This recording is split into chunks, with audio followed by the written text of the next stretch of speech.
Good morning, everyone. Welcome to Elevenses with the reps at Diesel Bookstore. We are thrilled to be here today in this middle of June 2026, just putting a marker down there for posterity. And every Wednesday we get together here in our safe book space and we meet with our fabulous publishers representatives, our experts, and our booksellers, sometimes authors as well. We had Lisa C. on last week, which was fantastic, talking about her new book. And we discuss all of the new upcoming and recently released titles that our experts want you to know about and fill you in so you can add to your to-be-read pile. And we've got gifts. There's all kinds of big things coming up.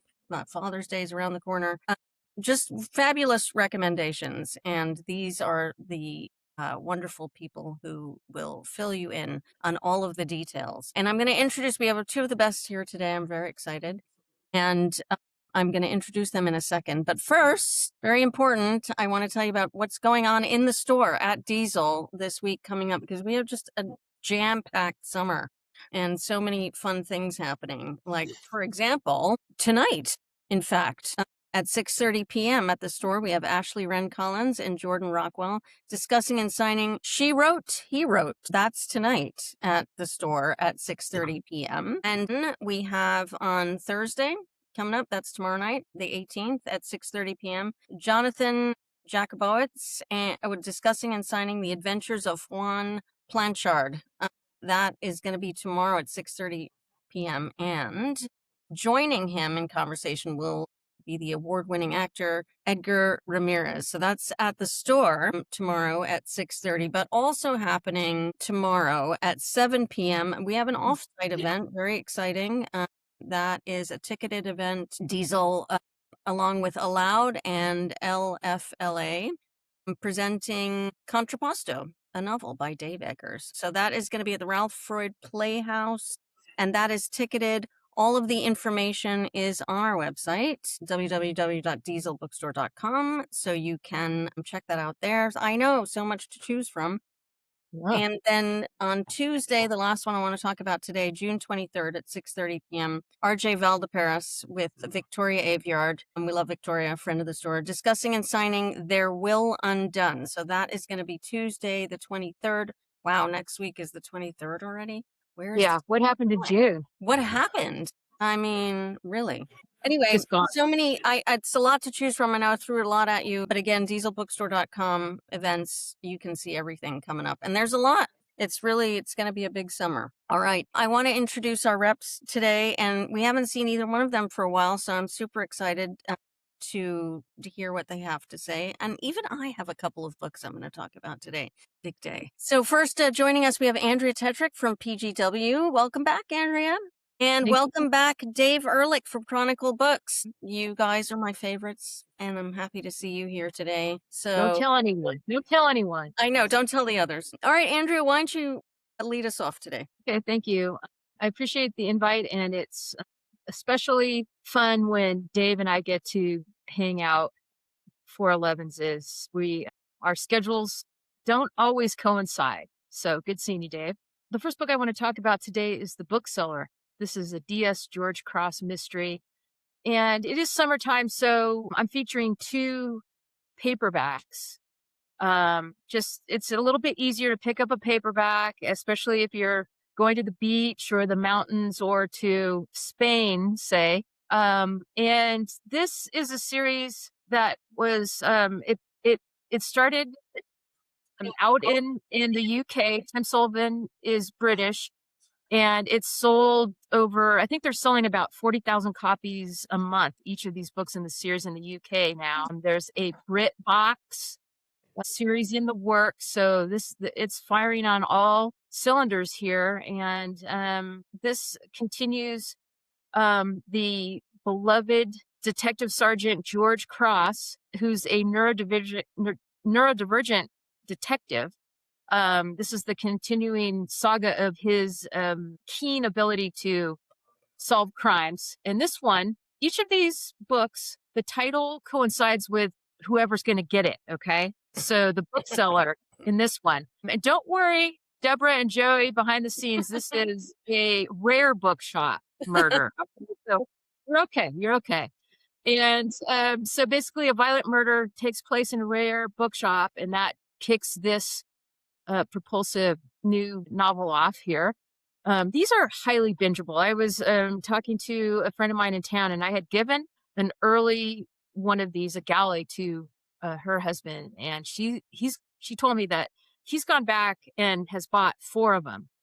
Um, because he can't stop reading them. So that's just a little kind of a taste about how these go down, and you can swallow them whole basically. And this comes to us from the Atlantic Crime imprint. It's a new breakout imprint from Grove Atlantic, and they're just really killing it. They have amassed a fine passel of writers, and just can't say enough about what they're doing. And so this is the newest one from them, the Bookseller, and it's $17, easy to pick up. I've been waiting for this one, obviously.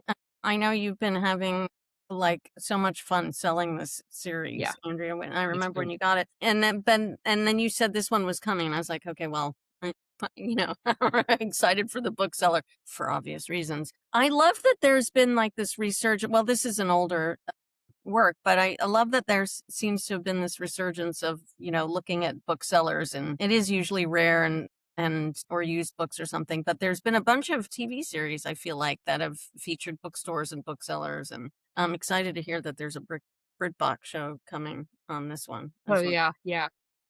But we And I think often, as booksellers, talk about, like, you know, it would be like the slowest, dullest show, you know, like, how do you make that fun? I mean, we love it. It's great talking about books, but it's like watching somebody type, you know, like it's not exactly like an action sequence.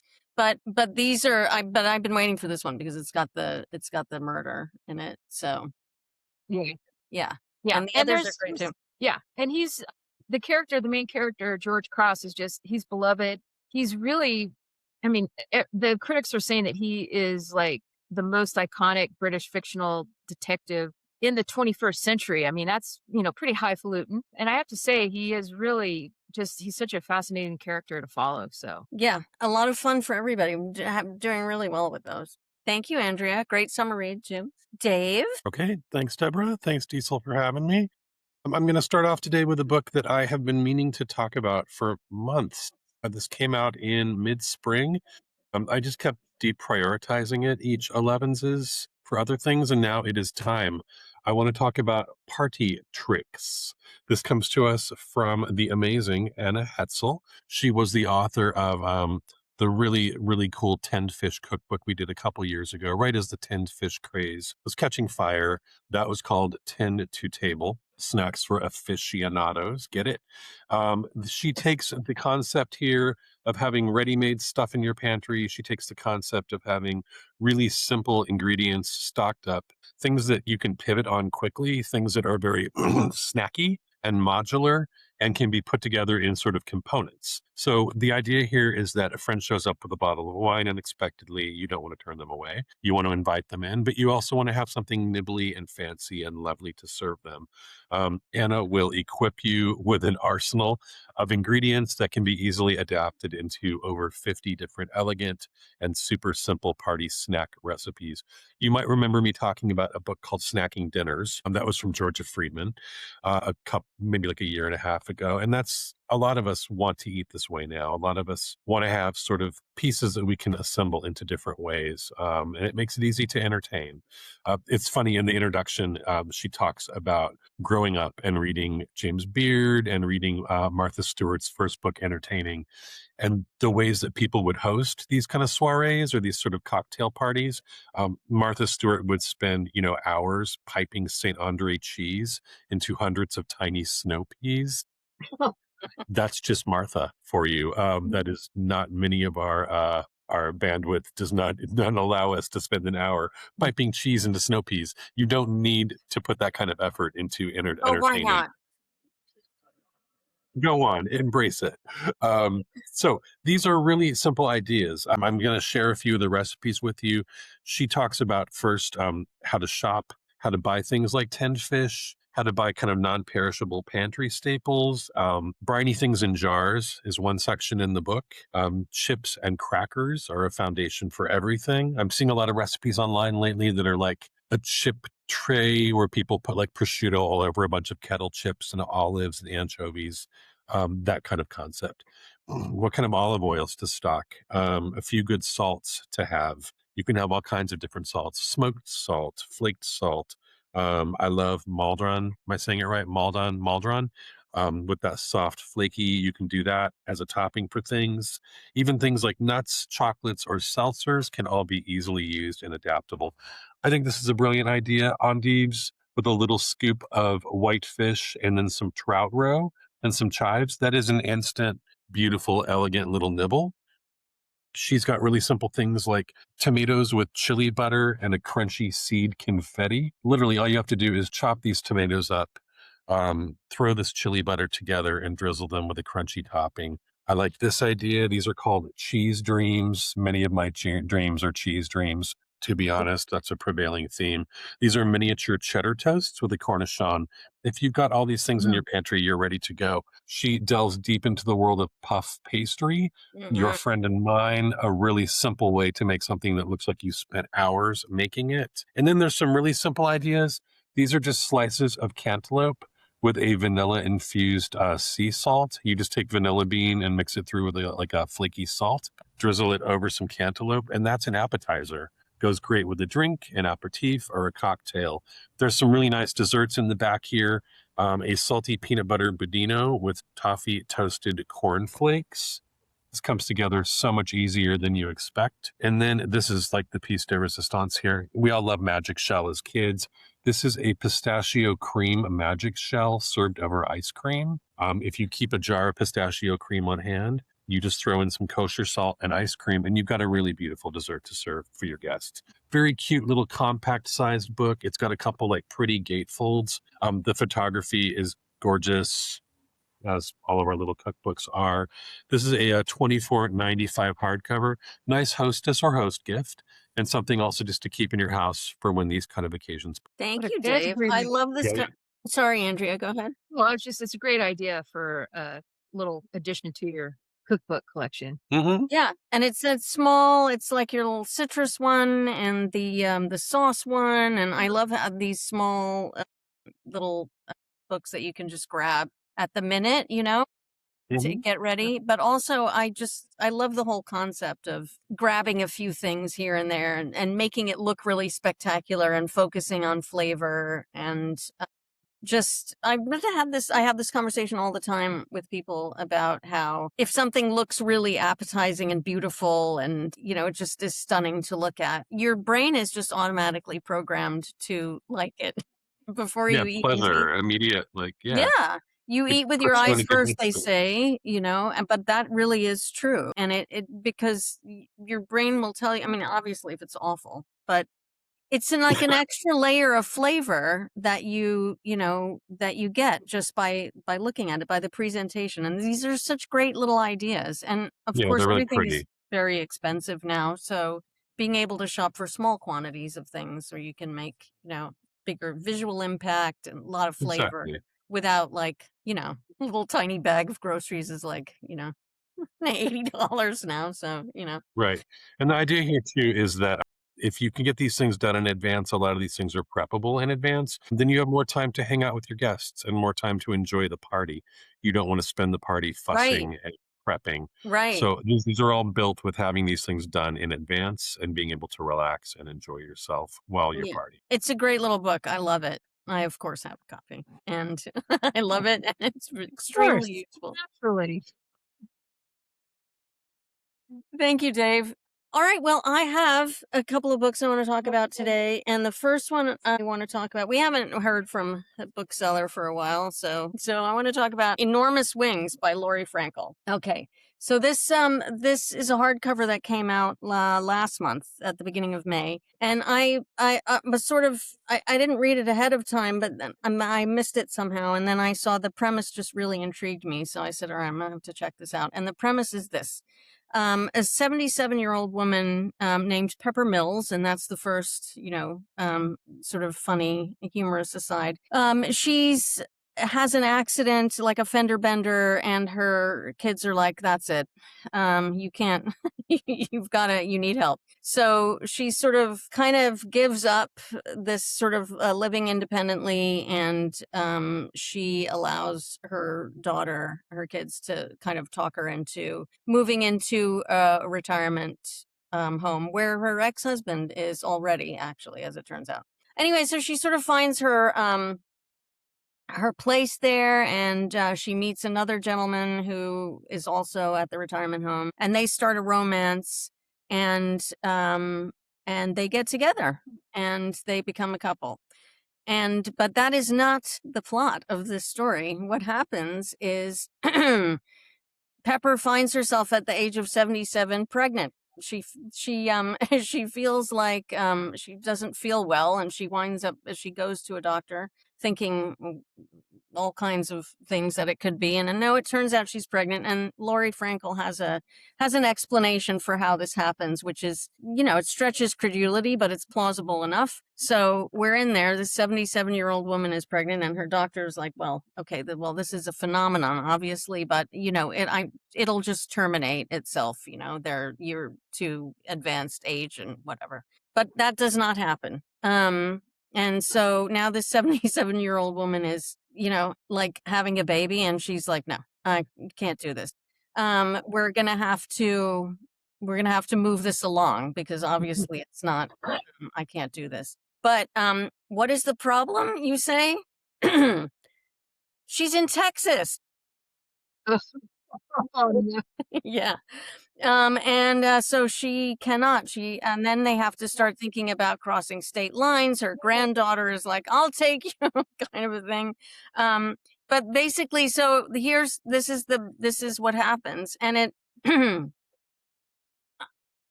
this woman sort of just losing control over her life and her body, in all of these various different ways. Of course, it could wind up being quite polemic, but it isn't at all. There's a lot of humor, and it is really it's an absurd but entirely kind of believable situation that this character finds herself in, and you just want to keep going and figure out how, with her, and see how she's going to figure out what to do with this. And it's a really smart idea. The humor is really well done. It's a very, it's gentle in a lot of the way it's saying these very not gentle things about what's happening in this situation. And you've got women characters in all phases of life, kind of dealing with these things on every level. It's a really interesting idea. It's really well executed. Well executed is not necessarily like that's something you say about a gymnastics routine. What I mean is it's well written, and she does a great job. It's very compelling. And there's a lot of humor in it as well. And I just think, and it's different, and for me, like, a book that manages to talk about these kinds of things in a different way is an achievement in itself. So highly recommended. It's in hardcover, and it is available now. That's Enormous Wings from Laurie Frankel. Now we're going to go back to you, Andrea. Thank you. That sounds really interesting, and it's really true that it's hard to write something that could be polemical. Yeah. Without just showing itself. I mean, that takes some artistry. So yeah, and the reasons that she researched it, and figured out how this could happen, and it's believable enough that but then you stop and think, and you're like, as these things happen, first the losing control of her having to move into the retirement home, and then this sort of late life romance, and then, oh my God, and then that, and then it just builds, it just keeps going. Yeah.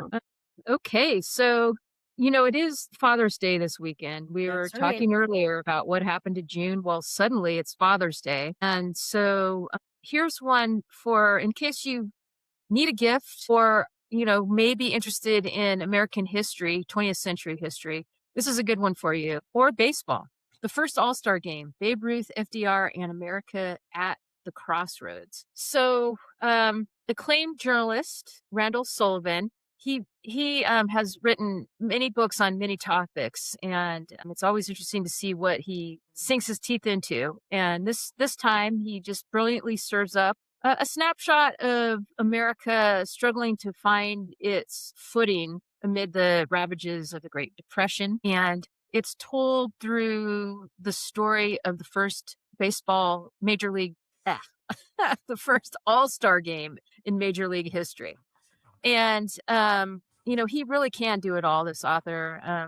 He continues to be one of the brightest stars in Atlantic Monthly's roster of nonfiction authors. But here, it's just the story shines through, and it's just interesting how he blends this narrative. There's so many things going on around this story. So, he takes us through the early days of FDR's presidency in the middle of the Great Depression. And then, just moves you through a lot of other things that were happening during that time. So, America's on the brink of disaster, but also ready for a comeback. This narrative touches on key figures and well-known stories in America's 20th century history. The Hoovervilles, why people had to unhoused people had to make these Hooverville camps. Talks about Bonnie and Clyde and other well-known celebrity thieves and murderers. It discusses Charles Lindbergh and the first American First movement, the Dust Bowl, and then dovetails nicely into Babe Ruth and the first All-Star baseball game. So there's just really so much going on, and there's so many great stories as I was, relaying a few of those. And if you're a baseball fan, there's no way that you're not going to want to hear about this first All-Star game. Sullivan has, like I say, he's written about everything. He was a contributing editor for about 20 years at Rolling Stone. So he's got those chops, but he's done a whole bunch of narrative nonfiction books in different categories. He's talked about the concept of the devil and evil in The Devil's Best Trick. He covers Michael Jackson and his fall from grace in Untouchable. Graveyard of the Pacific was about a dangerous stretch of water in the Pacific. And then Labyrinth was an amazing chronicle of LA gangland and cop corruption. So as you can see, I mean, he covers the gamut. He writes about what he's interested in, and I'm really happy that he likes baseball, which I believe is the best game ever invented. And how he's laid that into just a stunning time in American history that was very consequential. It's pretty masterful. So this is for all the history of baseball buffs out there. The first All-Star game, that's $30 from Atlantic Monthly Press, and it's a big book. It's 97 pages. So big book. I know so many people who would love to get this book as a gift, as a perfect gift. But also, I think there's so much of American history through the prism of baseball that you can see and learn about. I grew up in a baseball, a family. My dad was like a huge, like the original Mets, like that level of dedication. And there's so much American history tied up in baseball, and all of these fascinating side roads and alleys you can look at and see sort of moments in American history through baseball. It's really interesting. This looks great, Andrea. Yeah. Really. Yeah. I just, let me see, I'm just looking at my notes here. Published June 2nd. And I just think that this is going to be a book that will still be, as we move into even to the later part of this year, for the holiday season, this is still going to be on the front tables because of there's going to be so much interest for it. Yeah, Yeah. for sure. through the- Absolutely. Thank you, Andrea. Dave, back to you. Okay. My next book today is a really cool music book that we had come out at the start of June. This is from Chronicle Books, and this is The Beatles by Jim Marshall, live at Candlestick Park. This was curated by Amelia Davis, who oversees the late Jim Marshall's photo archive and the whole estate of Jim Marshall. We published many books with Jim Marshall at Chronicle over the years, which I'll mention momentarily and show another one. There's an essay in the book from Joel Selman, who wrote Chronicle's book on Arhoolie Records a few years ago. So an esteemed music critic and one of the most legendary rock photographers of all time with, there's no denying, the most legendary rock band of all time. Capturing what ended up being in 1966. It was August 1966, took place at Candlestick Park. This ended up being the Beatles' final paid public concert. They might have done private shows following in a small scale. There is the famous show on the roof of Apple Records. Is that Let It Be? I'm not sure. Way at the end when they're kind of dissolving and stuff. You see that famous footage of them on the roof. That's not really a paid performance for a crowd. This was the last time they played in front of an audience for real. So it captures this like incredible legendary moment in time. Jim was actually requested by the band and was the only photographer allowed to photograph them at this show. He was the only photographer allowed backstage to hang out with the band before and after the show. After the show, the screaming and the hysteria was so extreme that they were thrown into an armored car and whisked away. A little background, and I did some research on this, is pretty interesting. The band felt leading up to like 66 and around this time that they were on this grueling, relentless schedule of and a lot of bands feel this way, recording an album and then being expected to get on the road and play shows. And then it took them away from what they wanted to be doing in the studio. And you can see this real pivot in the Beatles where after this show, this is 66, the next year is when Sgt. Pepper comes out. So they were able to retreat into a studio. They were able to totally immerse themselves in a studio and intricately craft Sgt. Pepper's and create this amazing studio document. They couldn't have done that if they then had to go on another tour. They couldn't have done that if they finished the American tour at Candlestick Park and then had to immediately kind of regroup and get back on the road. And they took this chance to stop touring. It's interesting when we think about the Beatles and, what comes after Sgt. Pepper, the albums that follow, there's no tours and there's no live shows connected to any of that. So this is really everyone's last chance to experience the Beatles live. They were only able to play for a half hour. They only did 11 songs. The first song was a Chuck Berry cover that George Harrison sang, and the last song was a Little Richard cover. I will show you just some of the spreads here. Great ephemera like The Ticket. Great, amazing contact sheets from Jim's archives of some of the photos, the famous photos, the rejected photos. This is, of course, the band arriving at SFO and deplaning. Shortly before this tour, John Lennon made the fateful comment in an interview that the Beatles were now bigger than Jesus, which, of course, resulted in mass controversy, a lot of protests from religious organizations, but it didn't matter. People still turned up for this gig at Candlestick Park and created just this unbelievable moment in rock history. This is one of the most famous photos of the Beatles. It's them taking the stage, kind of coming out into this frenzy of lights and this huge scope of Candlestick Park. Jim took many more photos of the Beatles over the years, but this one of them kind of in motion, surrounded by guards taking the stage, is one of the most famous. The essays are great in here. It gives you a lot of background about the gig and the kind of controversy around it leading up to it.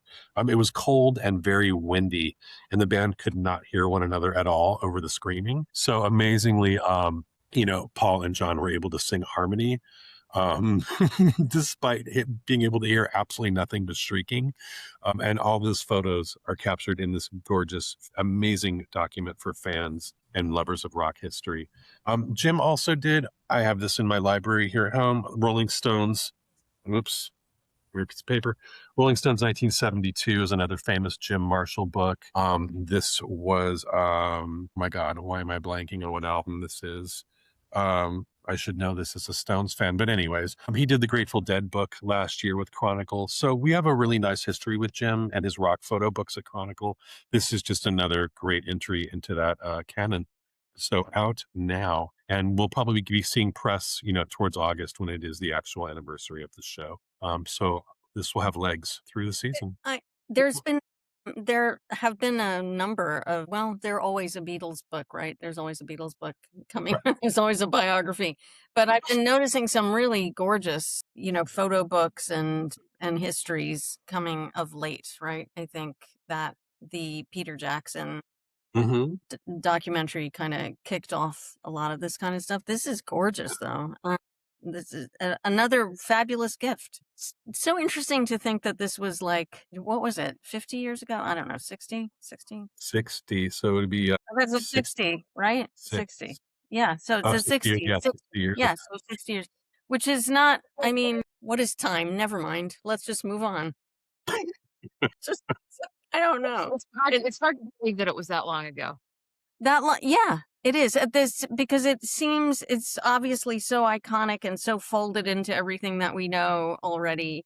But it really the Beatles are still with us. So it does seem ancient, but Right. these people are still alive, some of them, and They're still such a touchstone of music. And it's like, it feels like when a new Beatles collection comes out, it's like, well, yeah, they're not physically here anymore as a band, but like they're still so here. And they're still so present in music. Such a vital force that will never, ever go away. Yeah, absolutely. Beautiful book. Thank you, Dave. Yeah, gorgeous. All right. And I've decided for the second book I'm going to talk about today is a real, definitely an advanced preview. It won't be out until the beginning of October, I know, which does seem like a long time, but it actually really isn't. And the book is Bad Words. And this is a novel by Rioghnach Robinson. And Rioghnach also has written a number of young adult novels under the name Riley Redgate, very, very popular. But this is her adult debut, and it is such a fabulous book. It really is, and that's why I can't wait to talk about it, and I will talk about it again. You can pre-order it, even though it's not out for a few months. You can pre-order it. So the basic idea here, it's really it's a love letter to books, basically. So you had me at that when I read it in the description, but then the book just got so much better. But it's also a literary romance between these two main characters, Parker Navarro, who is a novelist, and Selena Chan, who is a book critic.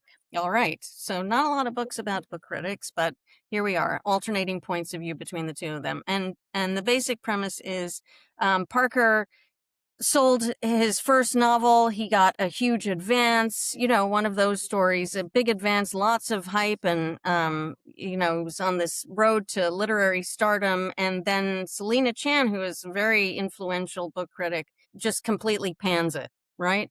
And kind of just tanks everything. And his self-esteem is maybe the least of it. But his career just goes into free fall. And of course, there's all kinds of online schadenfreude over this. And so he's finally found now a publisher for a fraction of his original advance, willing to kind of rebuild his career. And he has a new book coming out. And right before it goes on sale, it gets reviewed by Selena Chan, who pans it again. So there's a book party, and the two of them run into each other, or they see each other, and Parker follows her, the book critic, into like a quiet area where they're alone, and they just have this argument. Well, yeah, this argument about book criticism and how can you ruin somebody's life like this, and she's talking about, well, why don't you write a better book, and that kind of thing. But it goes on a lot of questions about art and the responsibility of each of them, book critics and authors, to their work, right? So they leave, he stomps off, she stomps off, and finished, right? No, because someone's been recording this on their cell phone and posts it on social media, and then it becomes a literary feud. And then everybody takes a side. You've got people weighing in for her, for him. And of course, what does this do? The publicity is just wonderful for everybody. It's great for him and his book, and then it's great for her too, and her kind of failing magazine that she writes for as well. So, but then they're expected to sort of keep this up and keep fighting with each other. But on the sly, they start texting each other, and that's when things get really interesting. When the conversation between the two of them, and that takes off. I loved this book. I'm not generally a reader of romances, but I love any book that is a good book, and I'm always in the tank for books that are well written about books. And this absolutely is that. And Rioghnach has this unbelievable understanding, deep understanding of both sides of the equation. The publishing industry and everything involved with that, a lot of fun stuff there, and the author and what authors go through, and also this really kaleidoscopic understanding of social media and how it works and all of the layers there, and just who you are through your words. And whether it's, as she calls it, the short form version of a person online persona, or the long form version in a novel, the way you present yourself. It's super smart, this book. It's extremely well written, and it is just the joy in words and in writing and in art is evident on every page, which makes it just an absolute winner. I will talk about it again when we get closer to pub date, but I did want to just mention it now so y'all can pre-order it, because it's absolutely 100% worth reading. So that is my second book of the day, and now I'm going to kick it back over to you, Andrea, for our last round. Thank you.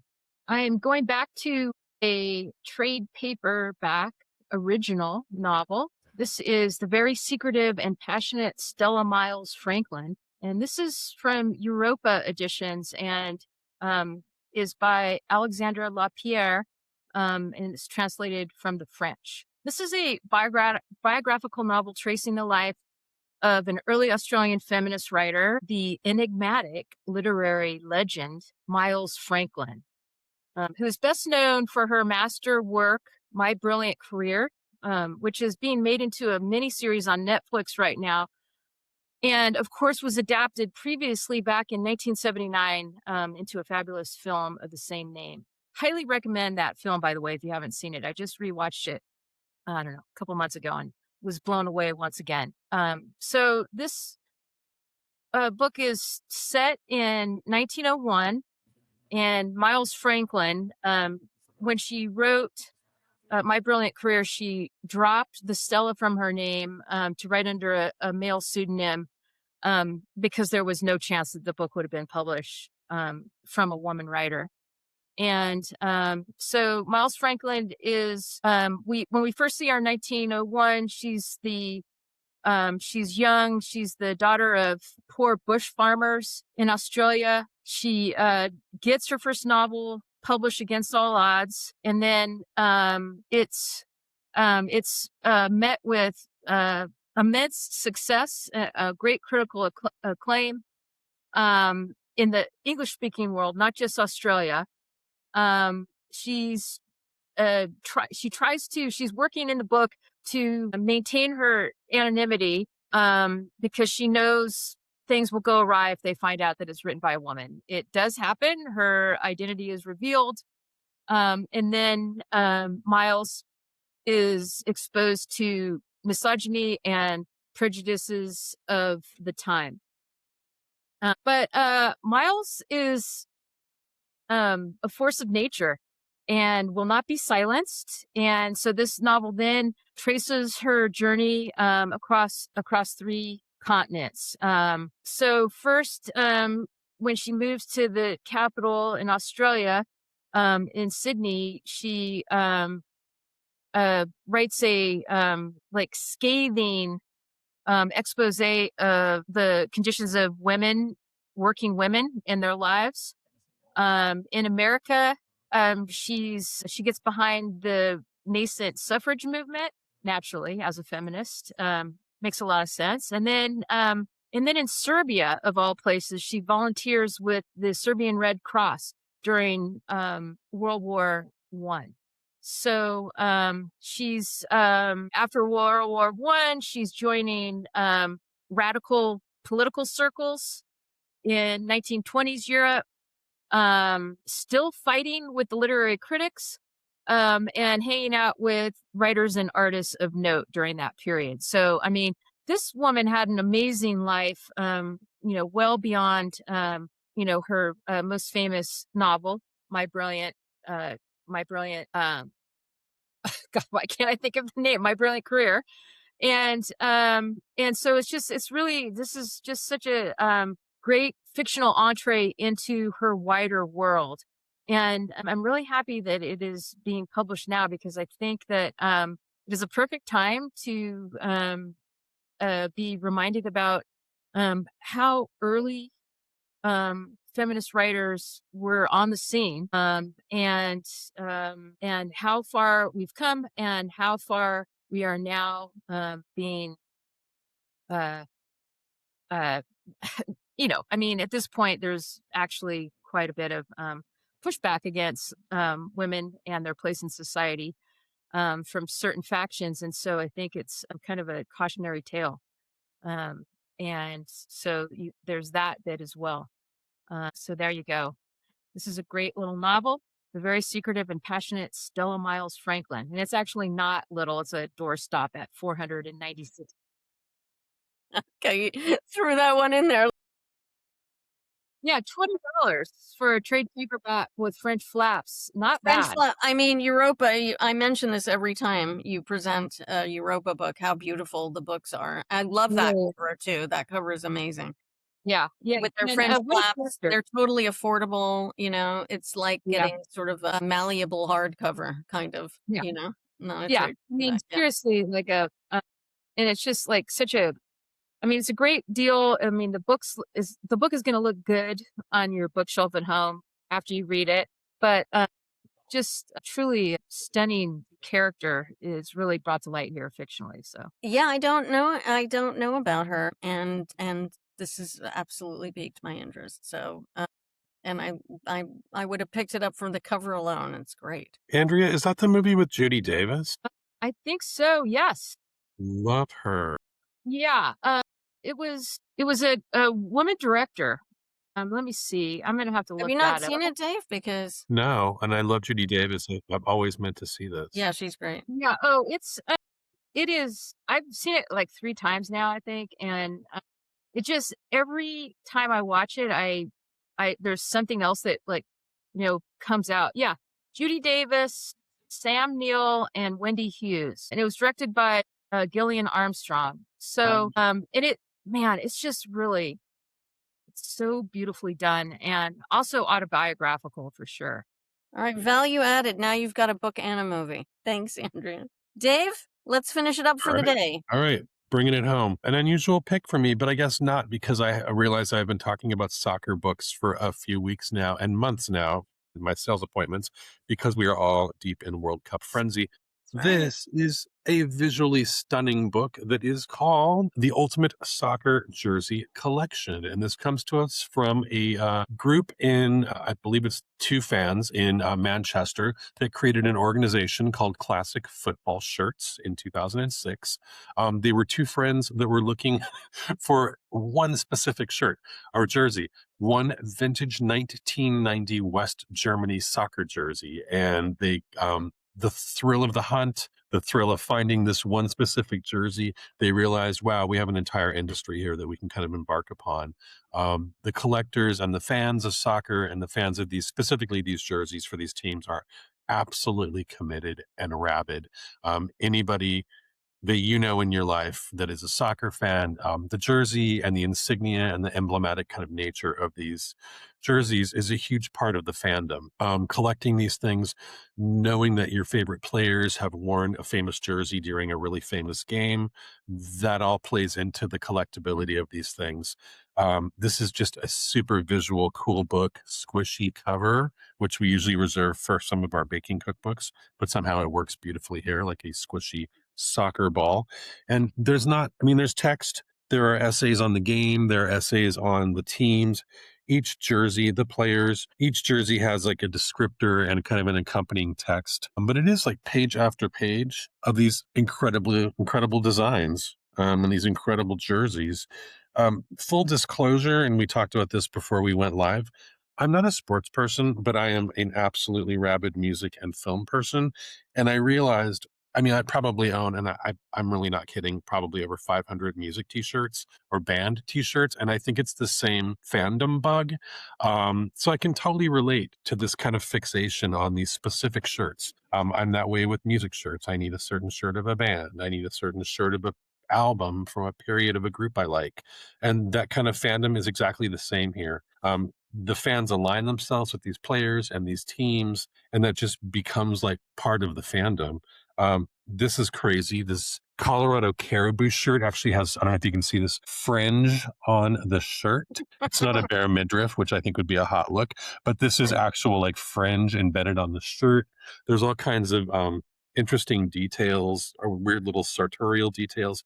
Sometimes brands are involved, or, certain kinds of corporations and companies. There's a special like insignia. For instance, Arsenal did this like JVC shirt. So sometimes that plays into it and the collectability of the shirts, but like a fascinating subculture here, just really based on the kind of like quest to find these things. I totally get it. And I totally understand like the need to own everything. When you love something and you're a fan, you want to kind of consume all these, pieces of ephemera that go around it. Just a really fun book for World Cup fever. This has really famous jerseys such as Manchester United's Red Devils kit, England's 1990 World Cup 3 Lions jersey, Pele's Brazil 1970 shirt, which if you grew up in the 70s and you see this shirt, it's like an instant kind of trigger, whether you're a sports fan or a soccer fan or not, you know what that looks like. Arsenal's bruised banana jersey. Nike did an incredible collaboration with a Nigerian team and used kind of classic Nigerian textile and patterns, and many, many more. This is like an amazing visual gift for soccer fans, people that collect memorabilia, or even streetwear enthusiasts, because we see a lot of sports jerseys working their way into kind of street culture and street fashion.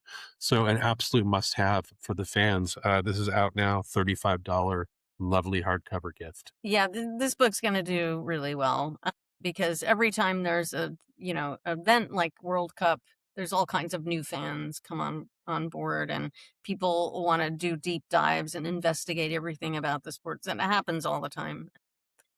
Lots of new, like we were talking before we went on the air about new Knicks fans and people who know, like, all of these stats about the players and the jerseys. And this, like, for example, like I was listening to a conversation about, hey, who knew what Cape Verde was like a place? Like, what's that on the map with their team, right? So this is perfect for that.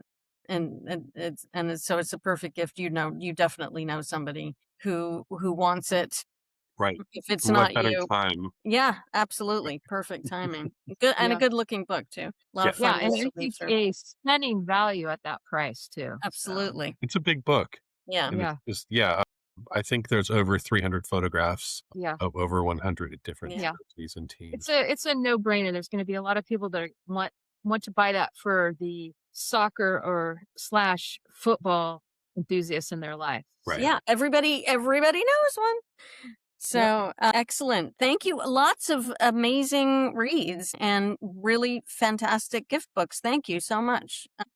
to you both for some excellent picks today. Andrea Tetrick from PGW and Dave Ehrlich from Chronicle Books. I'm so glad that the two of you were on together today. And thank you so much for taking the time and for bringing all your wonderful books. Andrea, I think you're gonna be back next week with more. Yep. With more, I think. Yep. I have a big release next week to talk about. So I'm excited. All right, about can't wait. We will be back. We'll be back here with Andrea and 2 other reps. Not Dave, because Dave's going to be doing something fun. Yep, which he will talk about, no doubt, when he gets back. But we will be back again next week. We'll have more books. We will have more reps, including Andrea, and more to talk about. So hope you will come back and join us then. In the meantime, everybody have a great week. Thank you for tuning in and happy reading. We'll see you next week. Thanks, Joey, also behind the Thanks, scenes. Joey. Thank you. Bye, everyone.